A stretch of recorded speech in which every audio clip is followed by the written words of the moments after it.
ராமானுஜதயாபாத்திரம் ஞானவைராக்யபூஷணம் ஸ்ரீமத்வேங்கடநாதார்யம் வந்தே வேதாந்ததேசிகம் லக்ஷ்மீநாதசமாரம்பாம் நாதயாமுனமத்யமாம் அஸ்மதாச்சாரியபர்யந்தாம் வந்தே குருபரம்பராம் யோ நித்யம் அச்சுதபதாம்புஜயுக்மருக்மவ்யாமோஹதஸ்ததிதராணி த்ரிணாயமேனே अस्मद्गुरोर्भगवतोस्य दयैकसिन्धोः रामानुजस्य चरणौ शरणं प्रपद्ये माता पिता युवतयस्तनया विभूतिः सर्वं यदेव नियमेन मदन्वयानाम् आद्यस्य नः कुलपतेर्वकुलाभिरामं श्रीमत्तदङ्घ्रियुगलं प्रणमामि मूर्धना भूतं सरश्च महदाह्वयभट्टनाथ श्रीभक्तिसार कुलशेखर योगिवाहान् भक्ताङ्घ्रिरेणुपरकाल यतीन्द्रमिश्रान् श्रीमत्पराङ्कुशमुनिं प्रणतोऽस्मि नित्यम् निगमकल्पतरोः गलितं फलं शुकमुखात् अमृतद्रवसंयुतं पिबत भागवत रसमालयं मुहुरहो रसिकाः भुवि भावुकाः नारायणं नमस्कृत्य नरं चैव नरोत्तमं देवीं सरस्वतीं व्यासं ततो जयमुदीरयेत् व्यासं वसिष्ठनप्तारं शक्तेः पौत्रम् अकल्मषं पराशरात्मजं वन्दे शुकतातं तपोनिधिं व्यासाय विष्णुरूपाय व्यासरूपाय विष्णवे नमो वै ब्रह्मनिधये वासिष्ठाय नमो नमः। अग्रे पश्यामि तेजो निबिडतरकलायावळी लोभनीयं पीयूषप्लवितोऽहं तदनु तदुत रे दिव्यकैशोरवेशं तारुण्यारम्भरम्यं परमसुखरसास्वाद रोमाञ्चिताङ्गैः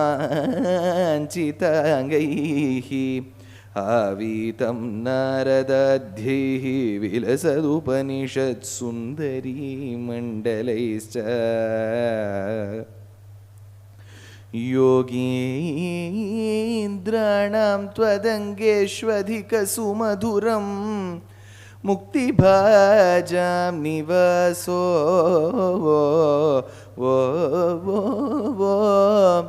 भक्तानां कामवर्षद्युतरुकिसलयं नाथ ते पादमूलं नित्यं चित्तस्थितं मे पवनपुरपते कृष्णा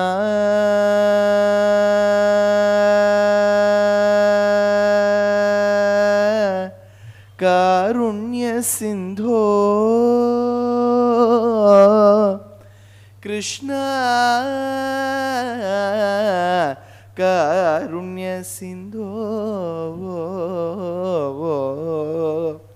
कृत्वा निशेषतपान् प्रतिशतु परमानन्द सन्दोहलक्ष्मी प्रतिशतु परमानन्द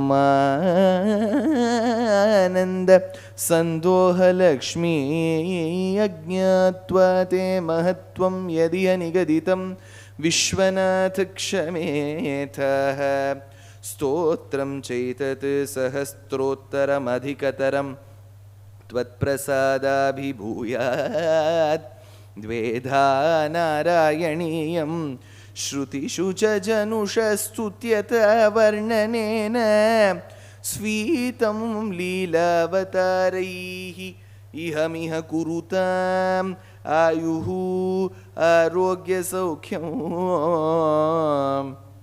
आयुः आरोग्य सौख्यं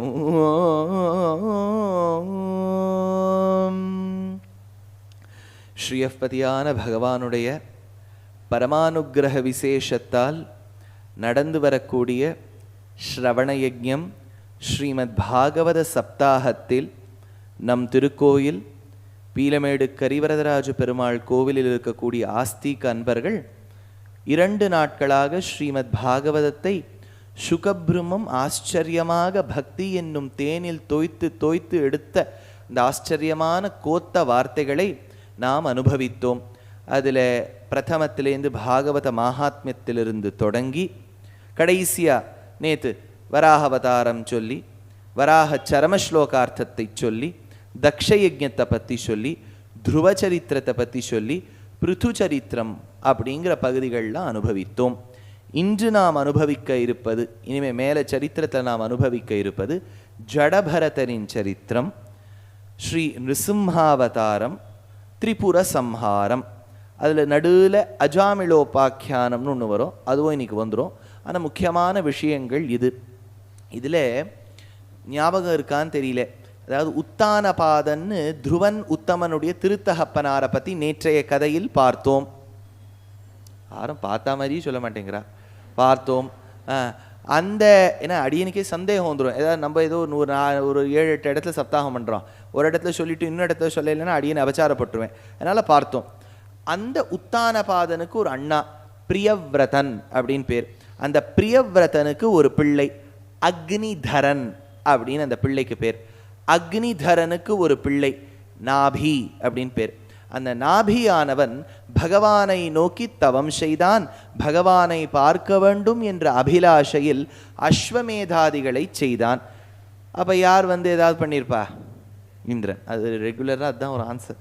அதனால் இதெல்லாம் செய்ய அதையெல்லாம் மீறிக்கொண்டு இந்த நாபியானவன் பகவானை பார்க்க வேண்டும் என நினைத்தானாம். ஒன்றுமே இல்லை, திருப்பதிக்கு போகிறோம், என்னென்னவோ கேட்கணும்னு போகிறோம். பாட்டெல்லாம் பார்த்தா கலியுக வரதன், கேட்டதை கொடுப்பான், அர்த்திதார்த்த பரிதான தீட்சிதன், இதெல்லாம் நினச்சிட்டு போகிறோம். அங்கே போகிற வரைக்கும் எல்லாம் தோன்றது. துவஜஸ்தம்பம் வரைக்கும் இதை கேட்கணும் அதை கேட்கணும்னு தோன்றது. அப்படியே அந்த வெள்ளிப்படியை தாண்டுறோம், வரதராஜ பெருமாள் சன்னதியை பிரதட்சிணமாக வரோம், கருடாழ்வானை சேவிக்கிறோம். துவாரபாலகாலை சேவிக்கிறதுக்கு நடுவில் அந்த பெருமாளை பார்க்கும்போது எல்லாம் மறந்து போய்டுறது. அப்புறம் ஒரு தள் அங்கேன்னு தள்ளுறா, வெளியில் வரோம். அப்புறம் நினச்சி பார்க்குறோம், ஏதோ கேட்கணும்னு நினச்சோமே, ஏதோ விட்டுட்டோமோ அப்படின்னு தோன்றது இல்லையா? ஏன்னா பகவானுடைய அழகு நம்மை ஈர்த்து விடும். அப்பேற்பட்ட அழகன் பொன்னார்மேனியன்னு சிவனை கொண்டாடுறா. ஆப்ரணகாத்து சர்வயேவ சுவர்ணா ஹிரண்ய ஸ்மஸ்ரு ஹிரண்யகேஷா தஸ்ய யதா கப்யாசம் புண்டரீகமேவ மக்ஷினின்னு சொல்கிறது வேதம் பகவானுடைய திருவுருவத்தை பற்றி. அப்பேற்பட்ட பகவானுடைய திவ்யமங்கள விக்கிரகத்தை பார்க்க வேண்டும், அவனுடைய சௌகுமாரிய திருமேனியை பார்க்க வேண்டும்னு இந்த பிரியவ்ரதனுடைய பேரனுக்கு ஆசை. அதனால் தவம் மேற்கொண்டதா பட்டத்ரீள் பாகவதத்திலிருந்து விஷயத்தை சுருக்கமாக எடுத்து நாராயணியத்தில் சாதிக்கிறார். நாபிப்ரியாயாம் மதமேரு தேவ்யாம் த்வம் அம்சதோ பூத் ரிஷபாபிதானஹ அலோக சாமான்ய குணப்பிரபாவ பிரபாவித சேஷ ஜன பிரமோதஹ. விடலை இந்திரன் என்ன பண்ணானா, இந்த நாபி இருக்கானே, இந்த நாபி எப்படியாவது தடுக்கணும்னு நினைச்சான். அப்போ பகவான் சொன்னார் இல்லையா, பிரத்யக்ஷமானார். நாபி பிரார்த்தனை பண்ணதுக்கு பகவான் பிரத்யக்ஷமானார். சொன்னார், நாபி உனக்கு என்ன வேணும்னார்? உன்னை போல ஒரு பிள்ளை வேணும்னார். கவலைப்படாதே, நானே பிள்ளையாக பிறக்கின்றேன். இந்த எப்போவுமே பகவானை பார்த்து பல பேர் இந்த ஒரு வரம் கேட்பா. அதாவது சூதப்பா, அதான் பிருஷ்ணி சூதப்பாள்னு இருந்தா, அவளும் பெருமாள் பிரத்யக்ஷமான உடனே உன்னை போல ஒரு பிள்ளை வேணும்னு கேட்டா. பகவானுக்கு இது ஒரு பெரிய கஷ்டமாக போயிடுது. அவரை போல உலகத்தில் யாராவது இருந்தால் 2 பிரம்மம் வந்துருமே. அவரை போல லைக் ஹிம் யாருமே கிடையாது. பிறந்தா ஒன்று அவர் பிறக்கணும், இல்லாட பிறக்கக்கூடாது. அதனால் பகவானே தான் பிருஷ்ணி சூத்தபாளுக்கு பிறந்தார். அதே அதிதி கஷ்யபாளுக்கு உபேந்திரனாய் வாமனனாய் பிறந்தார். தேவகி வசுதேவருக்கு கிருஷ்ணராக பிறந்தார். இந்த இடத்துல நாபி என்கின்றவன் பிரார்த்தனை செய்ய பகவான் சொன்னார், நான் ரிஷபன் அப்படிங்கிற அவதாரம் மேற்கொள்வேன். ஏன்னா பாகவதாதிகள் சரித்திரங்கள் பார்த்தேன்னா தசாவதாரம் மட்டும் வராது, பல பல பல பல அவதாரங்கள் வரும். ஹம்சாவதாரம் எடுத்தார், வட்டபத்ரசாயியா வந்தார், பத்மநாபனாய் வந்தார், அஜிதனாய் வந்தார், இந்த மாதிரி தத்தாத்திரேயனாக வந்தார். பல அவதாரங்கள் உண்டு. அதில் ஒரு அவதாரம் ரிஷபனாக பிறக்கிறேன்னு சொல்லியிருக்கார். ரிஷபனாக பிறந்த உடனே அந்த ரிஷபனுடைய ஊர் அஜனப வருஷம்னு பேர். அந்த அஜனப வருஷம்ங்கிற ஊருக்கு இந்திரன் மழையை கொடுக்கல. ஏன்னா மழைக்கு அதிபதி இந்திரன். இப்போது கொட்டின்ட்டு இருக்கே கொஞ்சம், அதுக்கு அதிபதி அந்த இந்திரன் தான். இந்திரனுடைய வேலை இப்போ சொல்கிறோம் இல்லையா, ஃபினான்ஸ் மினிஸ்ட்ரி, என்வாயன்மெண்ட் மினிஸ்ட்ரின்னு ரெயின் மினிஸ்ட்ரியை பகவான் அவருக்கு கொடுத்துருக்கார். சுவாமி நிறைய இடத்துல அப்பப்போ மழையே பெய்யறது இல்லைன்னு சொல்கிறாளே, அவர் ஒழுங்காக வேலையை பார்க்கலேன்னு அர்த்தம். அதனால் அவருக்கு அடிக்கடி என்டர்டெயின்மெண்ட், யாராவது ஒருத்தர் நாட்டியம் ஆடிண்டே இருக்கணும், ரம்பா ஊர்வசி மேனக்கா, இதிலெல்லாம் விஷயம் போயிடுத்துன்னு வச்சுங்கோ, மழையில் கொஞ்சம் கஷ்டப்படுறோம். அதனால தான் குடங்குடமாக வச்சுன்னு கோயம்புத்தூரில் மக்கள் தவித்து கொண்டிருக்கிறார்கள். அக்காலத்திலேயே வேலுக்குடி வரதாச்சார் சுவாமி ஒரு விஷயம் சொல்வார். கோயம்புத்தூரில் எவனாவது ஒருத்தன் கிணறுல விழுந்துட்டா, டே விழுந்துட்டியா அப்படின்னு கேட்டால் விழுந்தவன் சொல்லுவானா, விழுந்துட்டே இருக்கேன்பானா. அவ்வளோ ஆழமாக இருக்கும்பார் அந்த காலத்தில். ஆனால் அந்த காலத்தில் ஆழமாக இருந்தாலும் ஜலம் கிடச்சிரும், இப்போ அதுவும் கிடைக்க மாட்டேங்கிறது. அதனால் இந்த இந்திரனுக்கு தான் நாம் பிரார்த்தனை செய்ய வேண்டும். ஆனால் பகவானை பிரார்த்தனை பண்ணிவிட்டா அவர் இந்திரனை பார்த்துப்பார். எப்போவுமே இந்த கீழேந்து மேலே போகிறத விட நம்ம சிஇஓ கிட்ட போயிட்டோன்னு வச்சுங்கோ, அவர் எழுதி கொடுத்துட்டாருன்னா அது நடக்கும். அதனால தான் ஆண்டாள் சொன்னால் ஈஷாதஸ்திரியான் அதிகதவதாம் க்ஷத்ரியானாம் பிரபாவாத்துன்னு ரொம்ப ஆச்சரியமான ஒரு விஷயத்தை தேசிகன் ஹம்ச சந்தேஷத்தில் எடுக்கிறார். அதனுடைய சுருக்கமான கருத்தை தான் ஆண்டாள் ஆழிமழைக்கு அண்ணா ஒன்று நீ கைகரவேல் ஆழியுள் முகர்ந்து கொடாய்த்தேரி ஊழி முதல்வன் உருவம் போல் மெய்கருத்து பாழியந்தோளுடைய பற்பனாவன் கையில் ஆழி போல் மின்னி வலம்புரி போல் நின்று அதிர்ந்து தாழாதே சார்ங்க முதைத்த சரமழை போல் வாழ உலகினில் பெய்திடாய். எப்படி வேணாலும் மழை கொட்டட்டும், வாழ உலகினில் பெய்திடாய். ஆனால் மழை அப்படியே பெய்யும்போது நாங்கள் ஆற்றுல சுட சுட பகோடாவும் பஜ்ஜியும் போட்டு சாப்பிடக்கூடிய அளவுக்கு வாழணும். அப்படி திடீர்னு ஒரு ராத்திரியில் ஏரியை திறந்து விட்டுட்டு நாங்கள் அப்படிலாம் தவிக்கக்கூடாது. அது மெதுவாக வரணும், அனுபவித்து வரணும், நாங்கள் மழையை அனுபவிக்கணும். வாழ உலகினில் பெய்திடாய் நாங்களும் மார்கழி நீராட மகிழ்ந்துன்னு பாடுறா. அப்பேற்பட்ட இந்திரன் அந்த அஜனபவருஷம்ங்கிற ஊர் எவனுடைய ஊர்? ரிஷபனுடைய ஊர். ரிஷபன் யார் பிள்ளை? நாபியின் பிள்ளை. நாபி யார் பிள்ளை? அக்னிதரன் பிள்ளை. அக்னிதரன் யார் பிள்ளை? பிரியவரத்தன் பிள்ளை. அப்படி கொஞ்சம் ஞாபகம் வச்சுட்டே இருக்கணும், அப்பப்போ நினச்சி பார்க்கணும். நீங்கள் பக்ஷணங்கள்லாம் கிருஷ்ண ஜெயந்திக்கு பண்ணும்போது எப்பேற்பட்ட சாமர்த்தியசாலியாக இருந்தாலும் பண்ணுறதுக்கு முன்னாடி இன்னொருத்தரை கேட்டுப்பா, இது என்ன ஒரு அரிசிக்கு 2 இது தானே, இடிச்சுட்டு தானே பண்ணணும், எவ்வளோ வெல்லம் சேர்க்கணும், அதே தானே, அதுதான், சரி அதுதான் கேட்டுண்டேன், எதுவும் தப்பாக இடப்படாதுன்னு. சரி இதுக்கு என்ன உருண்டைக்கு வெள்ளைப்பாகில் 1 திரி எடுக்கணுமா 2 திரி எடுக்கணுமா கேட்டுண்டே இருப்பா. அது வெள்ளைப்பாகுக்கும் உருண்டைக்கும் மட்டும் இல்லை, பாகவதத்துக்கும் அப்பப்போ நினச்சி பார்த்துட்டு இருக்கணும். ஏன்னா அந்த உருண்டை புபுக்ஷுவுக்கு, இந்த உருண்டை முமுக்ஷுவுக்கு. அது போகியா இருக்கணுங்கிறவனுக்கு அது உருண்டை, இது மோட்சத்தை பெற வேண்டும் என்பது நினைப்பவனுக்கு இது உருண்டை. அதனால இந்திரன் மழையை கொடுக்கல. அப்ப நேர ரிஷபன் தன்னுடைய சக்தியால், அவரே பெருமாளுடைய அவதாரம் தானே, மழையை பொழிய வைத்தார். இந்திரன் பார்த்தார், ரொம்ப சக்தி வாய்ந்தவனா இருக்கார், ஒன்றும் ஒருத்தரோட சண்டை போட்டுடணும். சண்டை போட்டுவிட்டு அவர் ரொம்ப பலசாலின்னு தெரிஞ்சுட்டா, எதுக்கு சண்டை போட்டேன்னு தெரியுமோ, உங்களுடைய பலம் என்னன்னு தெரிஞ்சுக்க, நாம் இருவரும் தோழர்கள்னு சொல்லிடலாம். அந்த மாதிரி இந்த இந்திரன் என்ன பண்ணா, ரிஷபனுடைய பலத்தை சோதிப்பதற்காக மழையை கொடுக்கல. மழை வந்த உடனே என்ன பண்ணா, ரிஷபரே என்னுடைய பெண் ஜெயந்தியை உங்களுக்கு கல்யாணம் பண்ணி வச்சுறேன். கல்யாணம் பண்ணி வச்சுட்டானாம். இந்த ரிஷபருக்கும் ஜெயந்திக்கும் பல புத்திராள். முதல் ஜேஷ்ட புத்திரன் சீமந்த புத்திரனாக பிறந்தவன் பரதன் அப்படின்னு பேர். அடுத்தது 9 பிள்ளைகள் பிறந்தார்கள். அவர்கள் பிற்காலத்தில் யோகத்தில் சிறந்து யோகிகள் ஆகிவிட்டார்கள். அடுத்தது 9 பிள்ளை பிறந்தார்கள். 9 ராஜ்யத்துக்கு ராஜாவாகிவிட்டார்கள். 81 பேர் பிறந்தார்கள். அந்தணர்கள் பிராமணர்களோடு சேர்ந்து யாகம் செய்து ஆரம்பித்தார்கள். அதனால் இப்போ பார்த்தீங்கன்னா இவ்வளவு புத்திரர்களில் முதல் பிள்ளை பரதன். சுவாமி இந்த பரதன் கேள்விப்பட்டிருக்கோம், ராமாயணத்தில் ஒரு பரதன் வரார் கேள்விப்படுறோம், மகாபாரதத்தில் துஷ்யந்தனுக்கும் சகுந்தளாவுக்கும் பிறந்த பரதன் என்கின்ற பிள்ளையை கேள்விப்படுறோம். இந்த பரதநாட்டிய சாஸ்திரத்தை எழுதி வச்சவர் பரதன்னு சொல்கிறோம். ஏதோ இந்த நாதமுனிகளை கூட பரதன்னு சொல்லி கேள்வி. இதில் என்ன சுவாமி இவ்வளவு பரதன்கள் இருக்காளே, குழப்பம் வரலாமா? வரவே வேண்டாம். இப்போ ராமன்னு ஒருத்தர் பேர் வச்சுருக்கார் இப்போ கலியுகத்தில். ஓஹோ நீங்கள் தான் சேத்து கட்டினேலான்னு அவர்கிட்ட நம்ம போய் கேட்க மாட்டோம். ஏன்னா சேத்து கட்டின ராமர் பேரை இவர் வச்சுருக்கார். அந்த மாதிரி பரதன் என்பதும் பகவானுடைய பெயர் தான். அந்த பகவானுடைய பேரை பல அடியவர்கள் வச்சுருக்கா. ராமாயணத்தில் 1000 ராமர் நின்கேள் அவரோ தெரியினம்மான் இருந்தவன் பரதன். ராமனுக்காக சர்வமும் அர்ப்பணித்தவன். அப்பேற்பட்ட பக்தியை உடையவன். தியாகராஜர் சொல்றார், கபிவரிதிதட்டுன கலிகிரோட்டக டுட்டுன அபராதித்யாக రాజుకు ఆనందము హెచ్చుచున అపరమ భక్తి ఎంతో గోపరమ అపరమ భక్తి ఎంతో గొప్పర. அப்பா ஏமீதி ராமபக்தி, எந்த ராமபக்தி உன்னதி, இவ்வளவு அழகான ராமபக்தின்னு சொல்றார். அந்த ராமபக்தியை உடையவன் ராமனின் தம்பி, கைகேயின் பிள்ளை, தசரத புத்திரன் பரதன். ஒரு பரதனாச்சா. ரெண்டாவது பரதன் இப்ப நம்ம பார்க்க போறோம், ஜட பரதன் பேர். மூணாவது பரதன் யாருன்னு கேட்டா துஷ்யந்தனுக்கும் சகுந்தளாவுக்கும் பிறந்த பரதன். அந்த பரதனின் பேர்ல தான் இது பாரத வருஷம், பரத கண்டம்னு பேர் ஆச்சு.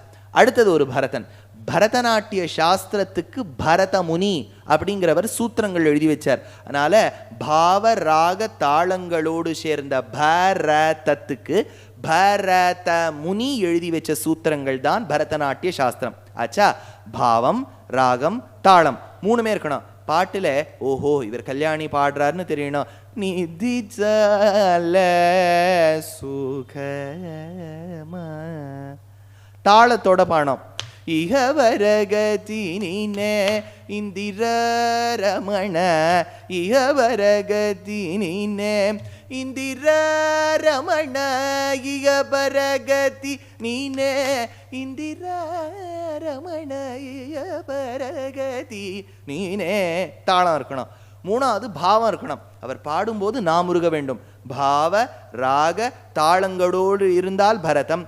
ஆழ்வார் பாசுரங்கள்லயும் அது இருக்க வேண்டாமா? அந்த ஆழ்வார் பாசுரங்கள்ல பாவம் உள்ளது, ஆழ்வார் பாசுரங்கள்ல ராகம் உள்ளது, ஆழ்வார் பாசுரங்கள்ல தாளம் இருக்கின்றது. மூணுத்தையும் சேர்த்து நமக்கு வடித்து கொடுத்தவர் நாதமுனிகள். அதனால நாதமுனிகளுக்கும் பரதன்னு பேர். நாதமுனிகளுக்கு பரதன்னு பேரு, பரதநாட்டிய சாஸ்திரத்தை கொடுத்த பரதமுனிக்கு பேரு, துஷ்யந்தன் பிள்ளை பரதனுக்கு பேரு, ஜட பரதருக்கு பேரு, ராமன் தம்பி பரதன்னு பேர். குழப்பிவிட்டேன்ல போட்டு 5 பரதன். அதனால இப்போ இந்த பிள்ளை பரதன் யாருங்கிறத பார்க்க போறோம். இதுதான் ஜட பரதன். இந்த பரதன் மூத்த பிள்ளை. இப்போ மூத்த பிள்ளை ரொம்ப சமத்தா இருக்கு. அடுத்த பிள்ளைகள்லாம் யோகியா எடுத்து அந்தணர்களோடு சேர்ந்துடுத்து. இந்த ரிஷபதேவன் பார்த்தாராம், நம்ம வாழ்க்கையை இனிமே வனத்துக்கு போய் கழிக்க வேண்டும். அந்த காலத்தை பிரம்மச்சாரி, கிரகஸ்தன், வானப்பிரஸ்தன் உண்டு. வனம்னு அந்த காலத்தில் ஒன்று இருக்கும், அதனால காட்டுக்கு போவா. இப்போ அதெல்லாம் நம்ம நாடு ஆக்கிவிட்டோம். இப்போ நம்ம வீட்டிலேயே இருக்கிறது தான் வனம், காடாக இருக்க வேண்டியது தான். அதனால் வேறு எங்கேயும் நம்ம போகிறதுக்கே இடம் இல்லை. அதனால் அவர் நேர காட்டுக்கு சென்றார். காட்டுக்கு சென்றவர் பகவானை தியானித்து தியானித்து அடுத்த பிறவி, முதல்ல பாம்பாக பிறந்தார், அடுத்த ஜென்மத்தில் மானா பிறந்துட்டார், அடுத்த ஜென்மத்தில் இப்படி மாறி மாறி மாறி தான் பகவானை நினைத்து கொண்டு காட்டுத்தீயில் பின்பற்றி அந்த ஜீவாத்மா மோட்சத்துக்கு சென்றது அப்படின்னு யார் சொல்றா? பட்டதிரில் சொல்றார். शयुव्रतं गोमृगकाकचर्यां चिरं चरन्नाप्य परं स्वरूपं दवाहृताङ्गः कुटकाचले त्वं तापान्ममाशा कुरुवातनाथ. எந்த காட்டுக்கு போனான்னு ஒரு கேள்வி. வெள்ளியங்கிரிக்கு போனாரா சுவாமி? எங்க போனார்? எந்த காடுன்னு சொல்லுங்க. பட்டதிரில் எடுக்கிறார், குட்டக்காச்சலம் அப்படின்னு எடுக்கிறார். குட்டக்காச்சலம் அது கேள்விப்பட்ட, வெங்கடாச்சலம் கேள்விப்பட்டிருக்கோம். இது குட்டக்காச்சலம். குட்டக்காச்சலம்னா கூர்கு. இப்போ கர்நாடகத்தில் கூர்குன்னு மலை இருக்கு இல்லையா, இந்த காபி கொட்டைக்கு ரொம்ப பேர் போன ஊர். அந்த கூர்கு மலைக்கு வடமொழியில் குட்டக்காச்சலம்னு பேர். அதனால இந்த ரிஷபர் என்கின்றவர் குட்டக்காச்சலத்துக்கு போனதா பட்டதிரில் எடுக்கிறார். ஏன் சுவாமி இவர் பார்த்தாரா? இவருக்கு இருக்கக்கூடிய ஞானத்தில் நம்ம சந்தேகமே பட வேண்டாம். பட்டதிரில் ஒரு வார்த்தை சொல்லிட்டாருன்னா அது சத்தியமாக இருக்கும். தவாஹிருதங்கஹ குட்டகாச்சலே த்வம் தாபான்மமாஷா குருவாதநாத. அப்பேற்பட்ட ரிஷபன் பகவானுடைய தத்விஷ்ணோஹோ பரமம் பதகும் என்கின்ற பரமபதத்தை அடைந்தான் ஆச்சு. இந்த பரதனுடைய கதையை சொல்றா. ரிஷபதேவன் போவதற்கு முன்பு, காட்டுக்குள் பிரவேசம் செய்வதற்கு முன்பு பரதனை ராஜாவாக்கிட்டார். ஆனால் பரதனுக்கு எப்போ பார்த்தாலும் மனசெல்லாம் பகவான் பகவான் வாசுதேவன் தான் இருந்தாராம். ஏவம் கர்ம விஷுத்தய விஷுத சத்வஸ்யாத் ஹிருதயா காஷரீரே பிரம்மணி பகவதி வாசுதேவே மகாபுருஷ ரூபோபலக்ஷணே ஸ்ரீவத்ஸ கௌஸ்துப பவனமாலிகாதிரகதாதிபிர் ரூபலக்ஷிதே நிஜ பருஷ ஹிருல்லிகேதனாத்மனி புருஷ ரூபேண விரோச்சமான உச்சைஸ்தராம் பக்திரனுதினமேதமானரஜாயத. அப்போ நேரவர் தான் தியானம் செய்வதற்காக ராஜாங்கிற பதவியை விட்டுட்டு ஷாளக்கிராமத்துக்கு போனார். ஷாள கிராமம் தான் இன்றைய தினத்தில் நேபாளத்தில் இருக்கக்கூடிய முக்திநாத். அந்த இடம் 108 திவ்யதேசங்களில் 40ஆம் சோழம், 18ஆம் பாண்டியம், 22ஆம் தொண்டை, 2ஆம் நடு, 11ஆம் வடநாடு, 13ஆம் மலைநாடு, 2ஆம் மேல்நாடுன்னு இருக்கக்கூடிய திவ்யதேசங்கள் 108ல் வடநாட்டு திவ்யதேசங்களில் விதேசமான நேபாளத்தில் இருக்கக்கூடிய முக்திநாத க்ஷேத்திரம் தான் சாளக்கிராமம். அது இருப்பது எந்த கரையில்? கண்டகி அப்படிங்கிற நதியின் கரையில். அந்த நதியில் கிடப்பது தான் சாளக்கிராமம் என்கின்ற ஆச்சரியமான பகவானுடைய ஸ்வரூபமாக இருக்கக்கூடிய கல். அங்கே புலஹர் அப்படிங்கிற மகரிஷி ஆசிரமம் போட்டு தங்கியிருக்கார். அந்த புலஹரையும் சேவிச்சுட்டு தியானத்தில் இருக்க வேண்டும் என்பதற்காக சாளக்கிராமத்துக்கு போனாராம். ஆழ்வார் பாடுறார், சாளக்கிராமம்ங்கிறது எப்படி போகணுங்கிறார். அவர் பாடுற விதத்தை பார்த்தாலே நமக்கு பயமாக இருக்கும். கரியும் கிரியும் பரிமாவும் திரியும் கானம் கடந்து போய் சிலையும் கணையும் துணையாக சென்றான் வென்றி செருக்களத்து மறைகொண்டலை மீதனை கட்டி மலை நீர் கொண்டு வாழ் அரக்கர் தலை 10 அறுத்துகந்தான் சாளக்கிராமம் அடை நெஞ்சேன்னர். சாளக்கிராமத்துக்கு தான் போகணும்னு நினைச்சார்.